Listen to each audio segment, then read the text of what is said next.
Les mecs, on se retrouve pour une vidéo. Bon, on est pendant la trêve, c'est les matchs amicaux, on se fait chier. Et je me suis dit, pourquoi pas revenir sur le début de saison de notre équipe de la Saint-Etienne qui malheureusement est pour l'instant seule dernière de la Ligue 1, 18e sur 18 avec 0 points, 0 but marqué et 7 buts encaissés. On va parler des bonnes choses qu'il y a eu pendant ce début de saison, des moins bonnes choses, des 3 premiers matchs aussi. On va essayer aussi de se poser la question, est-ce qu'il faut remettre en cause la place de Dalloglio? Parce que je vois beaucoup de choses sur les réseaux sociaux qui sont légitimes, d'autres qui le sont un petit peu moins. Et c'est pour ça que j'aimerais apporter mon avis sur le début de saison de la Saint-Etienne, sur le début de saison de certains joueurs et de Dalloglio. Donc les gars, n'hésitez pas à vous installer, on va parler de ça tout de suite. On parlait du coup du début de saison contre l'AS Monaco au stade Louis II. Ça a mal commencé par une défaite, mais on a vu de très bonnes choses dans le jeu. On a réussi à se procurer des occasions. On a eu but annulé par ailleurs par un hors-jeu de Sissoko qui aurait pu nous revenir au score au 1 partout et le but de Mitoma au début. Donc voilà, on a vu de bonnes choses. On a réussi à se procurer des occasions. Malheureusement, on a manqué à la finition. Mais tu vois, tu commences, enfin c'est une grosse équipe de Ligue 1 qui est prétendant au titre entre guillemets, même si le PSG va encore remporter la Ligue 1, qui est en Ligue des Champions, qui est une des meilleures équipes sûrement de Ligue 1, qui a fait quand même un beau mercato, qui a très peu perdu quand même, à part Youssouf Fofana, ça a très peu perdu en qualité et beaucoup pris en expérience et en recrue et des joueurs un socle solide. Et là, faire une grosse pression comme on l'a fait, aussi je pense que Monaco, même malgré la victoire en amical face au Barça, ils étaient quand même un petit peu en rodage, je pense qu'ils ont un petit peu sous-estimé, il y avait un petit peu de nonchalance j'ai trouvé, notamment dans les transmissions où c'était vraiment pas fluide, où ça n'arrivait pas à atteindre la cible et c'est pour ça qu'on a réussi à gratter quelques ballons. On a aussi du coup la naissance, je vais me dire, l'éclosion de Mathis Amougou qui avait joué aucun match en tant que titulaire avec la SSE, à part peut-être en Coupe de France pour l'élimination contre Nîmes la saison dernière, il me semble. Sinon, en Ligue 2, aucune titularisation, que quelques entrées par-ci par-là, 2, 3. Et là, Dalloglio, par aussi des absents, par un groupe très jeune. Il y avait Nzouzi qui n'avait jamais connu la Ligue 1 et jamais connu le groupe pro en tant que titulaire avec la SSE.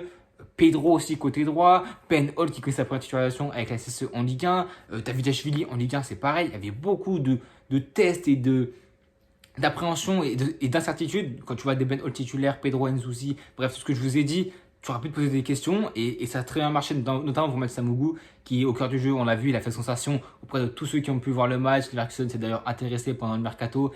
Ils sont revenus une fois à la charge, 10 millions, on a refusé. Ils sont revenus à la charge, 13 millions, on a refusé. Du coup, ils ont abandonné le dossier. Et franchement, perdre Amougou, sachant que là, s'il fait une bonne saison et que malheureusement, si on rétrograde en Ligue 2, je pense qu'on pourra en retirer un beau billet parce que franchement, c'est une future pépite. Il a déjà connu des catégories jeunes en équipe de France. Il a déjà joué des Coupes du Monde du 18, l'Euro 19 contre l'Espagne qu'on a perdu en finale. Donc voilà, il a de l'expérience avec les jeunes de l'équipe de France. Maintenant, avec le groupe pro, il commence à avoir de plus en plus de minutes. Il a carrément être titulaire sur les 3 premiers matchs. Il fait du bon travail. C'est à 18 ans le meilleur joueur de la CSE à l'heure actuelle. On a aussi voilà, l'émergence de Nsusi qui était un petit peu compliqué. Pedro pareil. Mais voilà, on a aussi eu Ben Hall qui a fait un beau premier match. Il a apporté offensivement, même si voilà, on a manqué d'allant offensif, on a manqué à la finition. On a eu des joueurs qui ont répondu présent malgré cette défaite. Il y avait des bonnes choses à retirer. En plus, tu te disais que tu n'avais pas toutes les recrues qui étaient arrivées. Entre-temps, on a eu de nouvelles recrues aussi que vous pourrez voir dans ma vidéo qui parle des recrues et du mercato de la SSE et du 11 type. Voilà, il y a eu entre-temps Tassine, il y a eu Cornu qui était annoncé. Il y a eu aussi Ekiwa, il me semble, Pierre Equa. Donc là, il y a eu aussi des trucs recrues. On avait la liste qui était assez jeune avec très peu d'inexpérience, très peu d'essence, pardon.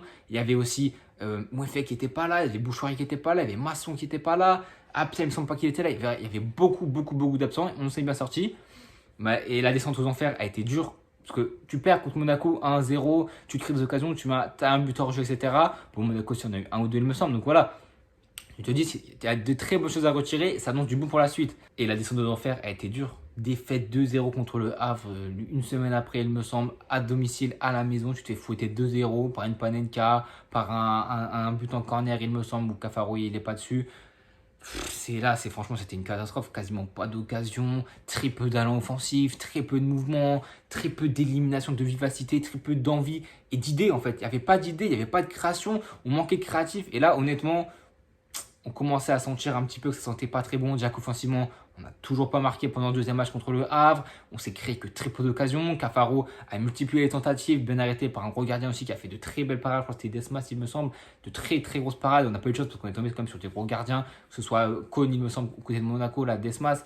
Il y a eu de grosses parades. Et je parle pas du gardien de Brest hein, qui, du coup, n'a rien dû à faire parce qu'on va passer à ce troisième match contre Brest qui a été le plus catastrophique parce qu'on est Voilà, de décadence à décadence, progressivement. Défaite 1-0, défaite 2-0, défaite 4-0 contre Brest. Le gardien Marc Bizot n'a rien eu à faire parce que dans ce match, il n'y a eu zéro frappe cadrée, zéro tir cadré. Est-ce qu'on se rend compte? On a régressé, plus les joueurs arrivaient. Est-ce qu'on se rend compte de la chose? Est-ce qu'en fait, on est juste pas taillé pour la Ligue 1 à l'heure actuelle? On n'a pas un effectif taille Ligue 1. On espère que l'arrivée de Ekwa et de Tassine vont nous faire énormément de bien. On espère qu'aussi des joueurs vont monter en progression, qu'un Maxime Mougou va encore plus se révéler, qu'un Cornu va aussi prendre une vraie place de titulaire à côté de défenseur gauche pour essayer d'apporter son expérience européenne, parce qu'il a fait des qualifications en Conférence League, mais Dalloglio l'a dit. Et maintenant, on va passer au point le plus important de cette vidéo, je pense, c'est est-ce que Dalloglio doit être digne de cette fonction pendant cette trêve? On sait qu'on a quand même la direction qui est Kimmer Sport, qui a de l'expérience, notamment côté sportif américain. En Europe, ils ont géré l'AC Milan, ils ont géré Arsenal, des très gros clubs qui étaient dans la panade. Ils ont réussi à les remettre au devant de la scène. Ils ont beaucoup d'expérience, donc je sais qu'ils n'auront pas d'état d'âme à faire virer un coach si ça ne marche pas. Je pense que ce serait très tôt. Et je pense qu'il y a aussi, pas une petite guerre, mais des petites incompréhensions entre Dalloglio et la direction, parce que Dalloglio n'a cessé de dire qu'il nous fallait un défenseur gauche, un créatif et un milieu défensif et des joueurs d'expérience. Le défenseur gauche, c'est Cornu. Il a une expérience européenne, mais pas en Ligue 1, pas dans les 5 en championnat. Israël, c'est Maccabi Haïfa. Donc c'est à Israël, c'est pas du niveau européen, type Ligue 1, type Liga, Bundes, bref, tout ce que tu veux. On n'a pas de joueurs à l'heure actuelle qui sont taille patron en Ligue 1. On a Younous Abdelhamid qui est fautif sur les 3 matchs. Monaco, il est fautif à un moment donné sur la remise de Mitoma. Contre le Havre, c'est lui pour un deuxième but qui, malgré lui, qui trébuche et qui glisse et qui, du coup, la balle sort en corner et contre les circonstances, ça marque le but. Contre le Havre, contre Brest, il est aussi, il me semble, c'est lui qui ne marque pas le marquage au tout premier but, la déviation de Ajor pour Camara, pour Magic Camara, notre centre chez nous, qui vient nous tuer à la 10e minute. Donc voilà, il n'est pas, et là je pense que c'est un problème de Dalloglio, ça ne marche pas. Cette charnière Batomusinka, Abdelhamid, pour l'instant ça ne marche pas. Pourquoi pas c'est Nadé? Nadé a fait une très bonne fin de saison. Il a été très bon contre Metz pendant les barrages, très bon en Ligue 2. Il est monté en puissance sous lui-même, sous Dalloglio, qu'il a relancé parce que Batles ne le faisait pas jouer quasiment. Pourquoi ne pas retenter une charnière limite Abdelhamid, Nadé? Pourquoi pas? Ça peut peut-être être beaucoup plus en cohésion et concordant qu'un Batomusinka, Younous Abdelhamid. Je sais pas, peut-être qu'il faut voir des changements comme ça. Quand tu vois Lamine Fomba qui n'était même pas titulaire en Ligue 2, là, il est titulaire en Ligue 1. On profite d'un Monconduit, d'un Louis Mouton et d'un Bouchoirie qui n'était même pas dans la liste contre Brest. Il y a des problèmes et des choix de Dalloglio que je n'arrive pas à comprendre, une tactique que je n'arrive pas à comprendre. On est en 4-1-4-1, on est en 4-2-3-1, on passe sur un 4-4-2. Les joueurs, j'ai l'impression qu'ils ne savent pas quoi faire. Il n'y a aucune animation offensive. On est prévisible à des années-lumière. Il n'a absolument rien offensivement, à part des frappes perdues. On sait que contre des blocs bas, il faut frapper pour essayer de dévier. Un gardien qui capte mal, une belle frappe, une belle inspiration de Cafaro, ça peut rentrer. Mais là, voir que de très peu d'émissions de Davidashvili, qu'on recrute quand même pour 3 à 4, 5, 6 millions d'euros de Bordeaux, il doit faire beaucoup plus mal. Excusez-moi, mais Davidashvili, pour l'instant, c'est un flop. On va pas déjà tirer sur tout le monde et condamner leur destin en Ligue 1. Ce n'est qu'un début de saison, c'est du rodage. On affronte quand même de belles équipes, Brest européen, Monaco européen. Et on affronte le Havre, qui est quand même une belle équipe et qui a réussi à se maintenir la saison dernière. Là, on va enchaîner, il me semble qu'on a Nantes les 3 prochains matchs. On a Lille, je crois que le prochain match c'est contre Lille à la maison, cette fois avec un cop ouvert. Donc voilà, ça va faire la différence. Il faudra bien négocier ce match contre une très très grosse équipe et je pense qu'on va se faire tarter. S'il n'y a pas des changements, s'il n'y a pas un plan de jeu, Dalloglio l'a dit en interview d'après-match, on a des joueurs qui ne connaissent pas la Ligue 1. C'est un gros problème. On a des joueurs qui ne connaissent pas la Ligue 1, qui je pense, ne se rendent pas compte qu'ils sont en Ligue 1 à l'heure actuelle. Tu as moins de temps, comme Dalloglio l'a dit. Il a très bien parlé après un match. Bon, je pense qu'il désigne un petit peu son groupe aussi. J'espère qu'il ne va pas perdre de main son groupe, parce que là, dire ouvertement que ton groupe n'a pas le niveau Ligue 1 et qu'ils ne sont tout simplement pas prêts, Masson l'a aussi dit. Je pense que ça ne va pas condamner son équipe et qu'il ne va pas perdre la confiance, parce que tout le monde se rend compte qu'à l'heure actuelle, supporters, amateurs de football, de Ligue 1, Dalloglio, les joueurs, on n'a pas le niveau de la Ligue 1. Si ça continue comme ça, on retournera en Ligue 2. À la 28e journée, notre sort sera déjà scellé. Il faut des changements.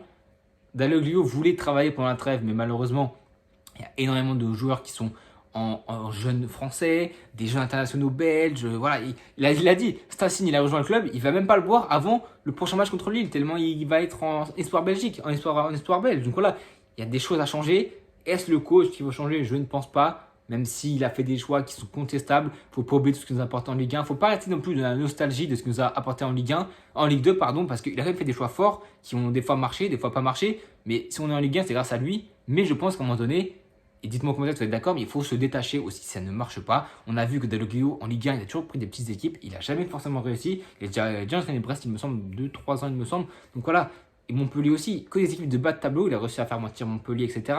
Mais voilà, est-ce qu'il faut changer Dalloglio? Pour l'instant, je ne pense pas. Je pense que si tu lui laisses encore un petit peu de temps, si tu vois qu'il y a c'est des gros matchs, si tu vois que là, les 2 prochains matchs, 3 prochains matchs, on gagne aucun. En fait, perdre, ça ne me dérange pas. Tant que dans le jeu, on voit des choses. Bon, perdre contre Monaco, contre une équipe comme Monaco qui nous a peut-être pris un petit peu de haut, je pense, et nous a sous-estimé, ça ne me dérange pas parce qu'on a vu beaucoup de choses. On a vu du mouvement, on a vu Ben Hall qui faisait du déséquilibre par ses courses et par sa tenue de balle. On a vu un Amougou dans la gestion, dans toute sa lucidité, sa froideur qui sent très bien le football. On a vu de bonnes choses, un Cafaro qui tentait, David Ajvili toujours aussi à la peine. Mais voilà, on a vu de bonnes choses offensivement. Là, excusez-moi, mais c'est effrayant. Ce qu'on a eu contre Brest et contre le Havre.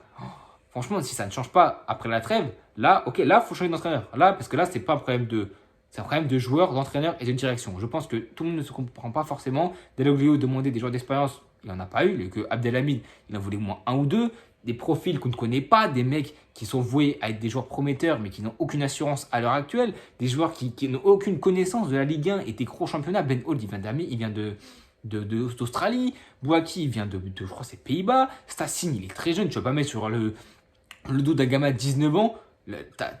Ton maintien en Ligue 1, c'est pas possible. Et c'est pour ça que c'est une erreur, je pense, du groupe Kilmer, c'est que d'avoir mis la direction et d'avoir recruté des joueurs trop jeunes en manque d'expérience. Des joueurs qui, s'ils pètent, ça va être magnifique et tu pourras faire une grosse plus-value. Mais là, à l'instant T, c'est pas ça qu'il nous fallait. Il fallait des joueurs d'expérience qui connaissent le haut niveau, même pas besoin des briscards 30-35, non, juste des joueurs qui connaissent le haut niveau, qui sont déjà habitués à jouer, qui ont aussi besoin de se relancer parce qu'on est une équipe de bas de tableau qui a besoin de relancer des joueurs. Donc voilà, j'aurais bien aimé des joueurs type Patson Daka, Mohamed Bamba qui a fait une grosse saison. Lui, Mohamed Bamba, il nous avait tellement bien en tant que numéro 9. On a pris Stassine. Tu mets 10 millions sur Stassine. Lorient demandait 13 ou 15 pour Mohamed Bamba. Je pense que tu aurais pu aligner les 5 millions de plus. Et Mohamed Bamba a assuré des buts en deuxième partie de saison côté Lorientais. 15 buts quasiment en 15 matchs.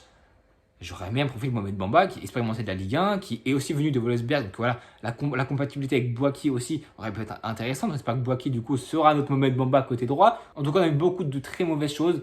Quelques bonnes choses, notamment individuellement, un Amougou qui s'est révélé, un Ben Hall qui a montré des choses très intéressantes, les entrées de Bouaki contre le Havre qui ont été intéressantes, malheureusement il s'est encore blessé, on a une casquette de blessures, que ce soit Bouaki, que ce soit Ben Hall, que ce soit Miladinovic, le poteau, on le paye 3 millions d'euros, 3 millions, il a joué avec la nationale, il s'est blessé, Wadji qui a fait une bonne entrée contre le Havre, mais voilà, on a vu de bonnes choses, mais dans les secteurs des latéraux, il y a trop de manquements défensivement. Masson, il s'est fait bouffer complètement contre Brest. Limite, il était trop attentiste. Je pense que là, c'est juste parce qu'il revient. Les gens sont aussi en rodage. Il faut leur laisser le temps, notamment aux jeunes aussi, de s'intégrer. Mais voilà, je pense honnêtement que s'il n'y a pas des recrues côté hivernal, et je pense que, je vais vous le dire, je pense que la direction n'a pas recruté les profils que Dalloglio voulait. Parce que je pense que la direction, pour ne pas froisser les supporters, et parce que Dalloglio, c'est quand même l'image de la remontée en Ligue 1. Je pense que, honnêtement, moi je vous dis, dis-moi quoi si j'ai tort. Je pense que les propriétaires qui meurent, Ivan Gazidis, etc., ils gardent Dalloglio.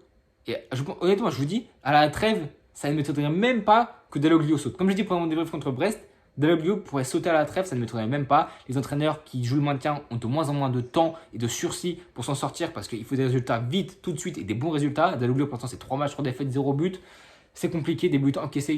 Notre force qui faisait la meilleure défense de Ligue 2, elle n'est plus là du tout. Et c'est pour ça que je pense que Dalloglio, s'il résiste à la trêve, 2 matchs, 2 défaites, il sera viré. Sans l'ombre d'un doute, je pense qu'il se fera virer, qu'on va prendre un nouveau coach. J'espère que ce nouveau coach sera à la hauteur de nos espérances. J'espère aussi garder Dalloglio parce qu'il nous a fait quand même vivre beaucoup d'émotions. Maintenant, il ne faut pas rester attaché au passé. Il faut se détacher aussi des fois de choses qui ne marchent pas. Et Dalloglio, je ne pense pas que ça va marcher. J'espère que je me trompe. J'espère qu'avec lui qu'on arrivera à notre maintien. Je pense qu'il n'y a que 20% de chance que Dalloglio reste sur le banc de la Saint-Etienne. En tout cas, les gars, dites-moi vos avis en commentaire. N'hésitez pas à liker, à vous abonner, à partager si la vidéo vous a plu. Et à bientôt tout le monde.